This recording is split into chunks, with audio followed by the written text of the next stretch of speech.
financing higher education opportunities for our students. Our tax effort, which is based on the per capita income of each and every state, we stand at 1964 and 1965 levels. Despite the fact that higher education has never been needed more by our students and our children today than it has been in history. The response has been this. This is with the environment that we've created. First, many colleges began to pump up and substantially increase their tuition rates to cover the disinvestment by states, providing for more educational and non-educational amenities, new charges for informational technology, increased security costs, and the ability to retain your best faculty and staff, which is a problem that we've had in Louisiana. Second consequence has been many private institutions took full advantage of the over $170 billion in federal-based tuition aid and raised prices because they could, simply because they could. Just this fall alone, over 150 universities in the United States broke the $50,000 per year barrier, where the median household income in this country is $1,000. Think about that for a moment. Universities are charging an entire household's income for 1 year of education, with little evidence of guarantees or little evidence of true value at the end of the day. Third, development. During the same period, many fly-by-night institutions surfaced and began milking students and veterans out of their benefits by charging high prices, bilking the government out of billions of federal dollars, and leaving the student under a mountain of debt. And let me just share these statistics with you. The new arena of for-profit higher education, some good, some bad, now constitutes about 12% of the student growth, or 12% of the student enrollment in the country, while getting 30% of all federal Pell Grants and constituting 47% of all student loan defaults. All these factors and more have led students to take now over $1 trillion out in student indebtedness and student debt. And the number of borrowers just in the last 8 years alone grew from 25 million in 2005 to nearly 40 million adults last year in 2012. And who's taking out these loans? Well, it really is. It's our middle class.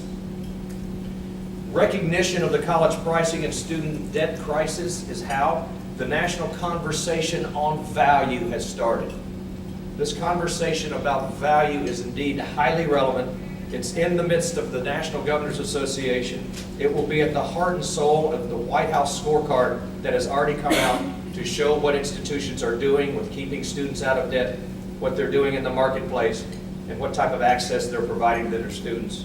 You'll hear much more about that as the reauthorization of the Higher Education Act continues and goes forward this spring. You'll hear much more about this value-based conversation, value-based rating systems, value-based ranking systems, so that we can offset what students currently use to determine what a valued college and university is.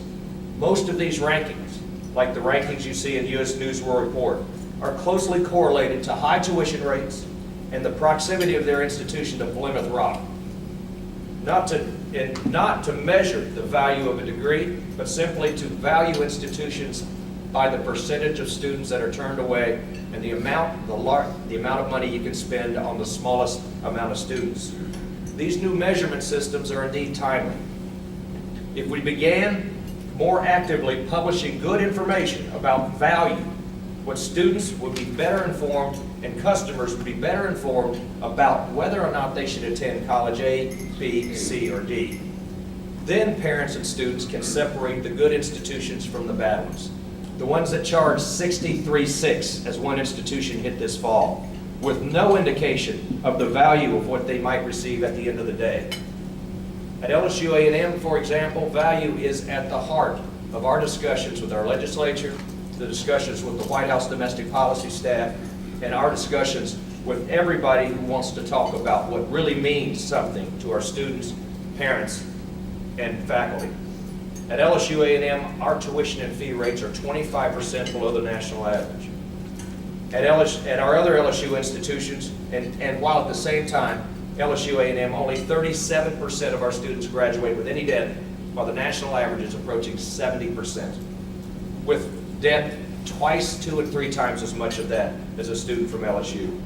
LSUA charges 30% below their peers, LSUS 38% below their peers. And our medical centers rank among the most affordable institutions in the country, while also having the largest percentage of their graduates stay in the state or stay in Louisiana. And our School of Law ranks as the 3rd best value in the nation. In addition to lower tuition, Louisiana's TOPS and GO grants, as well as $11 million from LSU's own budget in need-based aid called the Pelican Promise, defrays the cost of education to our lowest income populations. And our graduation rate has now climbed to almost 70%. So believe it or not, there are still some that would claim that low price is an indication of low quality. You do hear this sometimes if you're running what I would consider in the less informed circles. You will still find that many of these informed people living basically between Maryland and Maine, they actually believe that price has something to do with the quality of a higher education experience. It's not their fault. Higher education has kept many people in the dark with regard to value, with regard to outcomes. In fact, it took us about 6 years to get our institutions to even report their student indebtedness to the federal government, of which we got it written into the Higher Education Reauthorization Act in 2007. This is why the concepts of value and competitiveness really gain traction today. This year alone, LSU produced 1 Fulbright Scholar, 2 Truman Scholars, and 1 Udall Scholar. Now, there was only one public university in the nation that had 2 Truman Scholars, and it was LSU last year. And that's among the amazing other accomplishments that our faculty and students achieve. The earnings of our graduates are in some ways indicate the great competitiveness of LSU while keeping students out of debt and low cost. Our graduates finished 15% higher than national peers, and starting salaries and their mid-career earnings rank among the best universities in the country. So our students graduate with less debt and higher salaries. That already gives LSU a competitive edge. But how do we use these facts to expand what we do and to convince the value to the common citizens of the state? By investing and continuing to support our faculty. They are the primary driver of our competitiveness in a national sense. Better educational experiences, and for a national research university like us, better research productivity. They draw in graduate students from around the world and compete for large-scale, multi-million-dollar grants and contracts. When we keep our best and brightest, when we keep our investments in this state, we're keeping an over $100,000 investment we've made in them from kindergarten through their 12th grade in high school. And then when we use a national university like LSU to reach into other states to steal their $100,000 investments, this is an economic issue. And we're going to be doing it more. We want to steal the investments from other countries and other states and bring them to put them in our universities with our students. 1/3 of Silicon Valley was built with international students that stayed in Northern California after they went to college. We can do this as well. Let me say this, as we flesh out a more competitive advantage and a more value-based discourse in higher education, we need to do a number of things, and these are the things that you can expect. First, we need to stabilize our state support. Higher education has asked the governor and our state legislative leaders to begin building and reinvesting in this new economy, a new economy that's created by higher education degrees and jobs. These are fields of study that will provide more graduates to meet the new demands of industry and the new demands of our various communities in every small parish and small town and large city in this state. So far, we've received positive indication from our legislative leaders and the governor that higher education has been disproportionately hit in previous budgets, and they want to help us stabilize our funding source. By doing so, our performance-based tuition increases, we can actually use them through the GRAD Act to deploy for faculty, to deploy for salary increases, to keep our tuition rates at reasonable levels and levels that are far below the national average. Second, the Board of Regents has suggested that they will request funding for each institution to be raised to 65% of the Southern Regional average, costing the state roughly about $70 million. We're very supportive of this request, and for example, LSU A&M sits at 48%, of where we are compared with our SERB averages. Now, while aiming for the southern average is hardly where we want to be, we have to start somewhere. And LSU A&M and the rest of our LSU institutions, A&M is a national doctoral university that conducts education, research, and public service at the highest levels. And we need adequate funding to achieve and maintain national and global competitiveness. Our other campuses need these funds for the same reasons: to keep their talented students in their area, to keep many place-bound students from going somewhere else and building the economy in some other community, some other city, or some other state. Third, we will continue investing in our computational power as a platform from which many of our fields, not just here, but many of our fields outside higher education and throughout the state can benefit. Many of you may not know, currently our computational power at LSU is sufficient for storm surge modeling, river modeling, fluid dynamics, visualization, digital art, genetic decoding, and health studies throughout the state. With the support of a recent $4 million grant from NSF, we acquired SuperMIC, which can conduct 1 quadrillion calculations per second. But we can't stop at this. We have to keep building this to maintain the competitive advantage that we're creating here at LSU. Through our efforts of LED, EA Sports, and IBM, we've been able to partner with many of these industries that would not be here without the potential of hiring our graduates, college graduates in high-demand fields. Not only are we able to supply the graduates, but now the job market is starting to open up in this area. There are only a few pieces of the puzzle left before our computational power sets us apart as one of the nation's top 3 leaders in this area. Fourth, we will be seeking from many sources that possible fund, so the repair funding that our campus needs. Through new construction certainly is necessary, but our deferred maintenance is among some of the highest in the nation. Currently, the engineering facility and the Honors College are 2 new facilities that we're asking for, but our deferred maintenance issue needs to be addressed, and we will be seeking support from our legislature to tackle these issues so we don't lose ground each and every year in this area. Other areas, our disease diagnostic lab at our vet school that identifies animal-borne diseases that affect humans and food supplies. It's becoming that much more significant, not just in Louisiana, but to the federal government through federal grants and other funding sources. Capital funding has to be helpful and steady. I'm coming from a state where the last capital funds were spent in 2008 in California. So it was very pleasing to me to see that Louisiana was still putting capital funds on the table and still helping the state move forward, having come from a state that still has not seen capital funding in almost 6 years. Fifth, we will identify some local research areas that will serve the immediate state needs. It doesn't do us much good as a land-grant university if we're not tackling the needs of the state of Louisiana. The boundaries of our state should be certainly the boundaries of the campus, and the needs of the state should be the needs of what we're working on in addressing the problems and solutions of what Louisiana needs. That is how a land-grant university serves its state and redefines itself as one of the great solutions that this state has to tackle childhood obesity, to tackle health concerns, to tackle economic growth, to tackle demographic issues where young people are moving to bright lights in big cities. The advantage LSU has certainly is an ag center that is connected in every parish of the state. We're not just in Baton Rouge, and we're not just in Shreveport and Alexandria and New Orleans. We're all in Eunice. We're all over the state in every parish through our ag centers and our ag research stations. And now I'm very pleased to say that they have been consolidated with our College of Agriculture, so we can use our ag centers to reach into these communities to help them address many of the issues that I just mentioned. And for example, one issue that we're working to address is childhood obesity. And Pennington, one of the world's leaders in research on childhood obesity and diabetes, has now partnered with our Ag Center to get their information, their surveys, their research samples, to get the information that goes on at Pennington and the research and opportunities that go on in Pennington right out into each and every parish through our agricultural centers. These are the type of local research that we think will make a big difference. Six, I do believe universities should have tuition and fee flexibility as long as they can clearly demonstrate strong value. Now, most people think that this means we just want to simply increase tuition. In actuality, this flexibility is needed to simply ensure budget stability in times of fluctuations in budgets that go up and go down, LSU is never going to outcharge most of our peers or outpace our peers in sending students into much greater indebtedness. We will always be below them.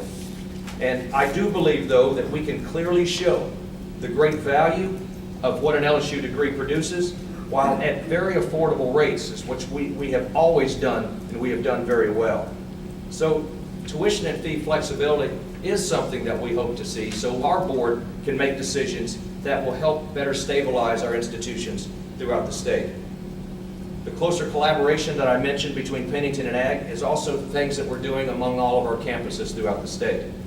Whether it's security issues that our campus police at A&M are working with other campuses and our med centers to ensure that we have safe and secure environments for our faculty, staff, and students, to new technology systems, to information systems that we're looking and hoping to purchase as one, so we can save millions and millions of dollars, and we can put them into effect for the benefit of all of our students in medical centers from Shreveport to New Orleans. These targeted areas represent a path towards a better LSU and a path towards a better Louisiana. Our success should be measured by the success of this state. This state is failing in so many ways, then we aren't doing the job that we need to do as a land-grant flagship university. We've got to work together to put our state in a better place when we do compare with national competition. Our job is not to fight with McNeese State or Nichols State. It's to be a leader in helping them succeed while we take on Ohio State. Right now, out of the 50 states and Washington, D.C., Louisiana ranks 46th in the nation in percentage of adults with college degrees. We rank 49th in median household income and dead last in working adults with an associate degree or higher, and the percentage of African Americans with associate degrees and higher. As you can see, our work's cut out for us. We can't concentrate on not simply being the last anymore. We've got to focus on how we can become first and compete with the best in all of these areas nationally. We won't get there tomorrow, but we will need to set our sights high while also raising the expectations and the educational expectations of every student and every child in Louisiana. There is no reason why any of these students should not be prepared and have the opportunity and choice to go to a college of their choice as they get older.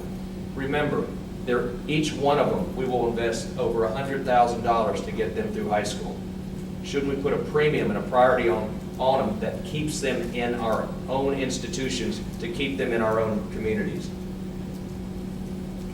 This agenda is really the first step of much of what we're going to be talking to our state legislators about. According to the most recent analysis, I'm pleased to say that since 1962 or 1963, Theodore Schultz and Gary Becker, we've always been able to point to the fact that a $1 investment in your neighbor's child in Louisiana, a $1 investment will bring back a 12% return. And that's the benefit not just to the child. That's a whole other area, the individual benefits that accrue, which are around 15 to 16% for that child. But for each and every one of us as citizens, when we invest in somebody else's child, we invest $1, we get a 12% return.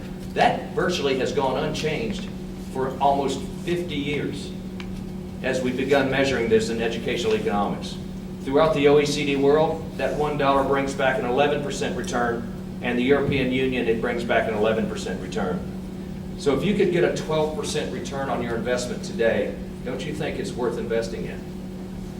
And we don't want to get in a situation where we were in California with a $30 billion deficit, and we chose not to support children and students for years and years, where voting 3 strikes and you're out became far more important than supporting children in kindergarten and supporting seniors in high school.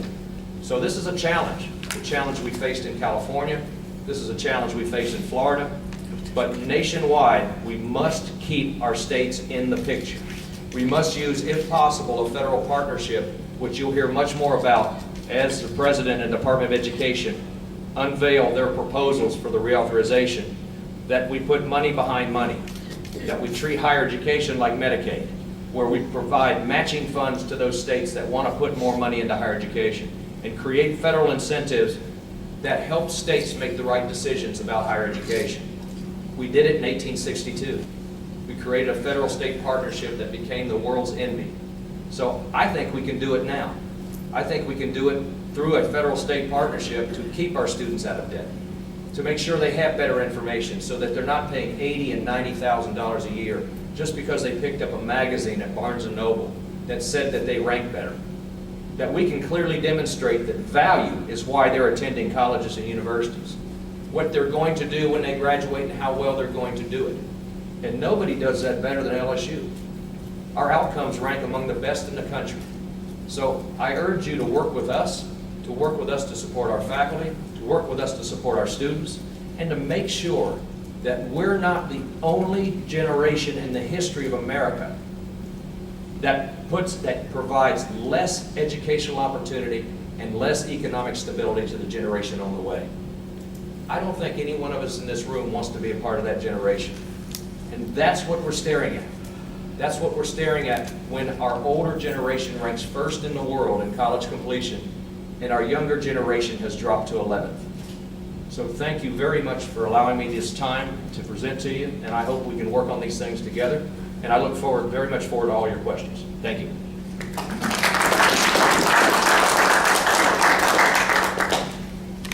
I have a question.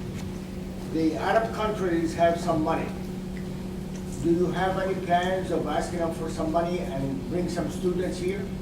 We would actually we have a lot less international students than we used to.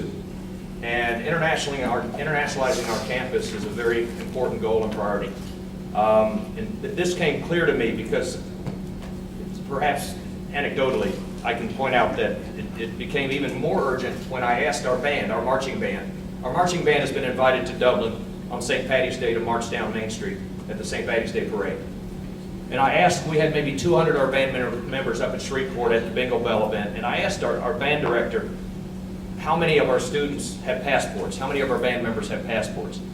He said he thought about 2 or 3, which means we've got a lot of work to do. We've got a lot of work to do to internationalize our classrooms, internationalize our campuses, and to work with those investments and bring those investments to us and to put them together. In many ways, our students need those students worse than perhaps those students need our students in this environment, because they're coming here speaking 3, 4, 5 languages.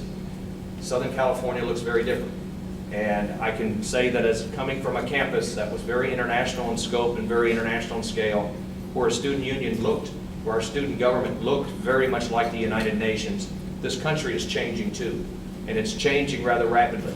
And our students are going to be a part of those changes as they change jobs, as they interact with new communities, new cultures, and it would do nothing but benefit them. So we need to do a lot in terms of internationalizing everything we do. Yes, Alexander, what do you estimate is the deferred maintenance accumulated bubble in the entire system, and how do you plan to address it? We're about 250 to 300 million in deferred maintenance. We gained ground, for example, when we were able to put in about 5 million over the summer, and in the year we end up losing ground. So we significantly, being as old a campus as we have on the A&M campus, we've got a lot more deferred maintenance than most universities, most newer campuses do. So we can't ignore these problems. These problems aren't just on the buildings, but they're in the infrastructure, the sewer systems, they're in technology systems, they're in our informational systems. We've got a lot of upgrading to do as a university. A lot of it you don't see, but a lot of it has impact on everybody in the state. So that's the challenge that we're dealing with, and it's going to be one of the important initiatives that we push forth, and we certainly hope our other institutions and the UL and the Southern system and our community college and technical college systems join us in. You talked about tuition flexibility. Can you elaborate a little bit more about how you see that working? Well, somebody once asked, they said, many of our peers they say, how can Alabama or Florida do this by recruiting faculty, and how can they do this by recruiting scholarship dollars at students? Well, they have tuition autonomy. At least Alabama does. And in California, the California State University system, the UC system, they also have tuition autonomy at the board level. That means that the boards can make decisions that are in the best circumstances and welfare for the benefit and the welfare of each and every campus and campus system. So as you look around the country, you'll find that Louisiana is a bit unusual.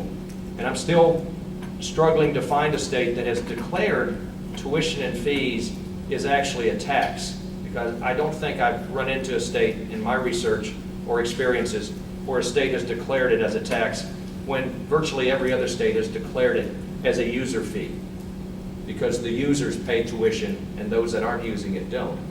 So I'm very curious to see where this discussion can go. One thing's for sure, if we can't keep pace and we stay much farther below our peers, we're going to struggle. And I can also point out that our students, with nearly 85% of the LSU A&M students getting TOPS awards, our students at the end of the day are paying about $1,000 to attend LSU A&M. So we're not looking to change the philosophy or the concepts of this, but we are looking to provide accurate, better information for our families so they're not scared off by what they read from institutions charging 50 or 60 to the type of available aid that's made available. And at the same time, the American Opportunity Tax Credit exists at the Washington level, of which nearly 60% of Louisiana parents are getting back $2,500 a year every April, simply because they paid tuition at some institution. Now, this was implemented in 2009 and has been actually extended. It's one of the few things that actually worked, and they extended it prior to the sequestration, the whole Washington failure. So we have 5 years more of the American Opportunity Tax Credit. It's costing the federal government $22 billion, and 12 million parents are taking it, including 55 to 60% of our Louisiana parents. So we have to, when we talk about tuition and fees, I think it's become so complicated, we have to factor all of these issues onto the table to fully understand which students are being disadvantaged, which students are being advantaged, and what are the next steps that we have to take. And I think that's best done at the local level. That's best done by our boards, who are much closer to the ground, so that we can educate them to the complexities of this environment, while also being able to react to the economic situations that we're put in. Yes? The legislature has repeatedly rejected any attempt to give more flexibility to campuses and tuition. Have you gotten any indication that that's changed in your conversations with legislators? With some it has. The question is how far has that gone? And I think that there is part of the educational component of our work is making sure that they understand how complex this environment really has become. You drop TOPS, Pell, SEOG, subsidized loans, and now the American Opportunity Tax Credit into the equation, and you really start to understand what the average family is paying, or the average person attending your institution is paying. It's not what a price shows at $700, $800. That's, if you take a look at what our students and families are actually paying, and we can work with our legislators to get them to understand what a family, middle class, upper class, or lower class family is actually paying. I think this is challenging, but it's a whole new world with regard to tuition and fees. And because it's become so complicated, and quite honestly, very few people have even written about the American Opportunity Tax Credit. But are you advocating in some way disentangling the top situation? Because that obviously always comes into play here. Is if colleges are willing to increase tuition without the legislature being involved, it increases the state's cost of top. So how do you address that issue, which is the stumbling block every time this topic happens? In many ways, we're one of 14 states that has a Hope TOPS type scholarship, Bright Scholars type scholarship. And many of those states have been tweaking around the edges and working to try to get out of sort of the corner that they're in also. So this isn't just a Louisiana conversation, it's a conversation that we need to look at what our peers have been able to do. We need to look at how the decoupling has impacted. I know it's a very big issue in Georgia, it's a very big issue in Florida, very big issue in Kentucky and Michigan. So this issue needs to be addressed, and I know many legislators are willing to take a better look at it so that we're not backed into a corner every time we talk about appropriations or we have a tuition increase, or I would say the spillover effects into all these other areas just continue to keep us in fiscal handcuffs in some ways. Do you favor an increase in ticket prices?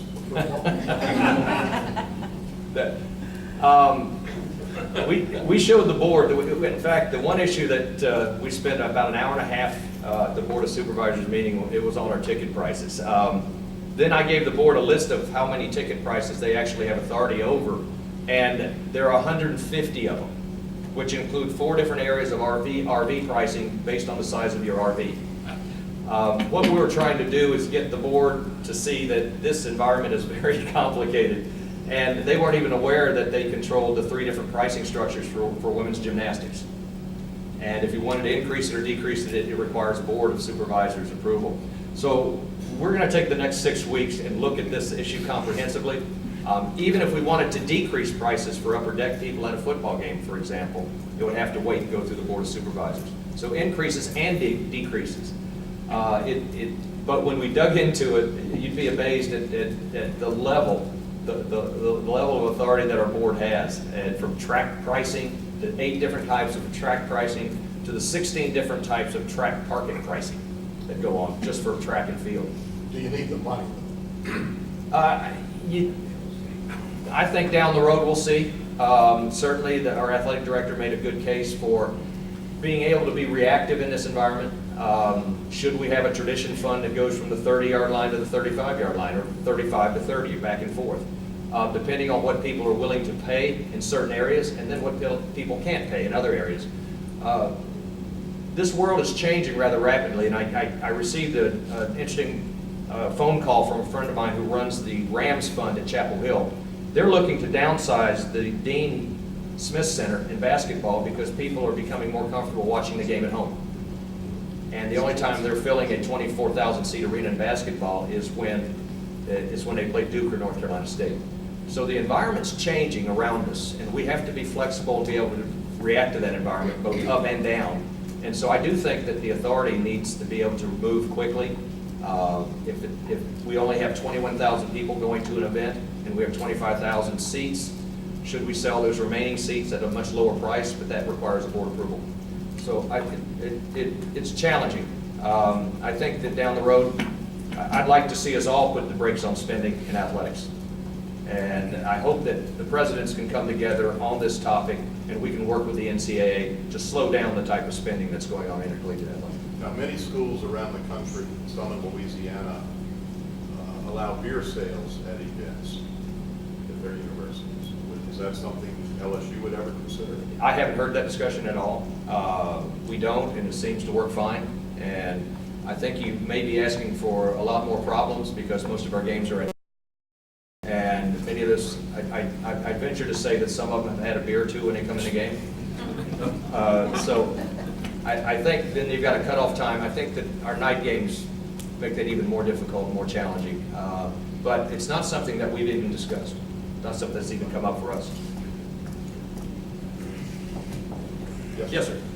Do you think the new emphasis on value in higher education will force administrators to become better managers and force higher education to do away with such anachronistic practices as tenure? Well, I think we have 2 issues there. One is administrative streamlining, which we're all working to achieve, and I think you're exactly right. Value is going to make some institutions, the variation, we spend about $28,000 per student, $28,000 to $29,000 per student at the LSU A&M. There are institutions out there that spend over $400,000 per student per year, and everybody else falls in the middle somewhere.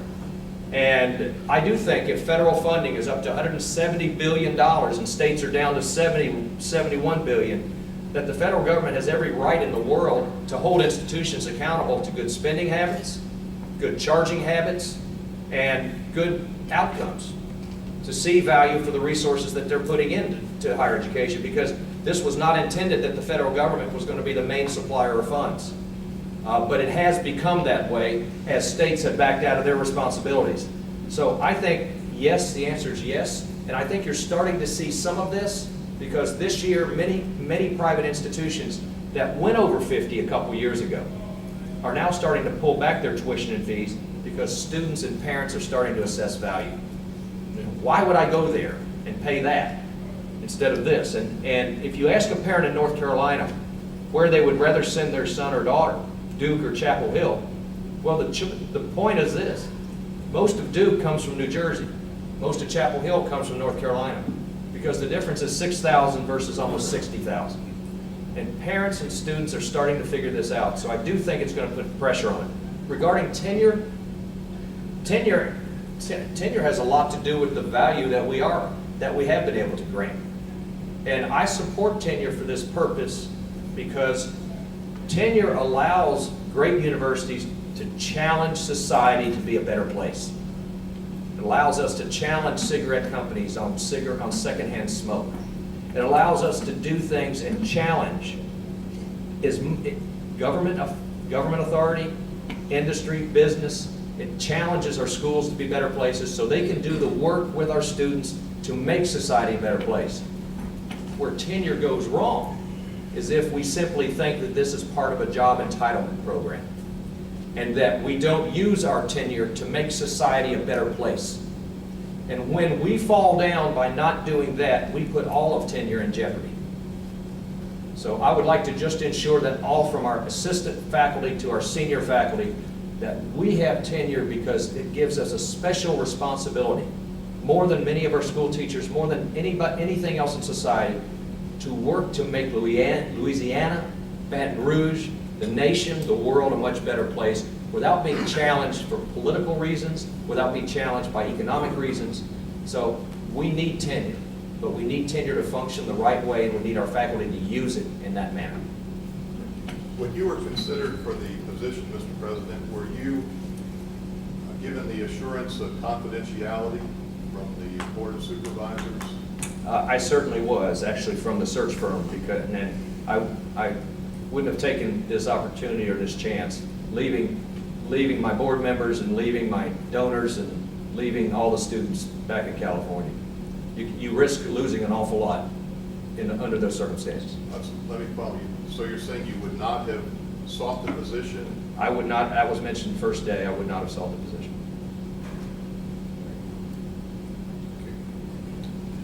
Anybody else? Yes. We have one last question. On the LSU transition report, can you tell me how much of that you think is actually going to be viable going forward in terms of implementing it? Because a lot of the things in that, the actual long-term report seem to have a pretty large price tag attached to it. Yeah, the question is on the transition advisory team, how much of those recommendations, how many of those recommendations are actually feasible? Yes, some of them have very large price tags, but in some ways, some of the larger price tag items, we're actually figuring ways to get around by utilizing new technologies.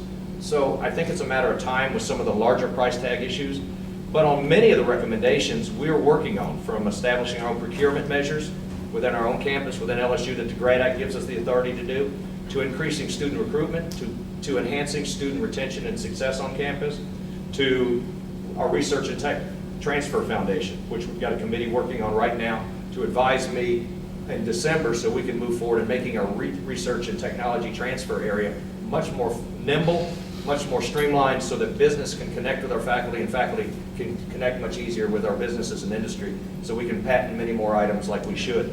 So we're actually, at every board meeting now, we're presenting a scorecard, our own scorecard, to show exactly where we are on any 2 dozen to 2 dozen of those recommendations that we're working on. And we're going to make that available at every Board of Supervisors meeting like we did last week to show we're working on this one. We've achieved a couple of these things already, and we haven't begun to work on some of the larger ticket items, but certainly when we start working on them, that will be available to the public and it'll be available to everybody on the scorecard.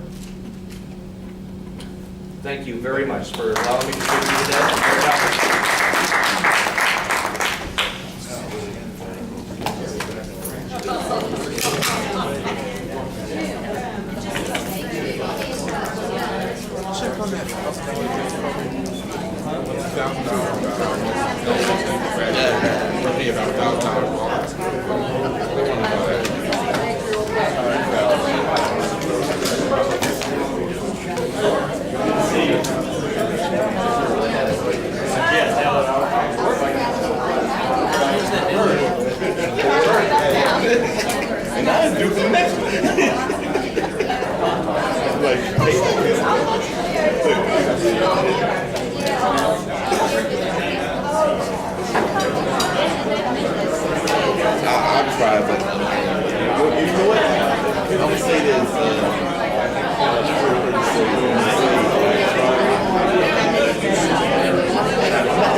But it's like saying that I'll try to determine.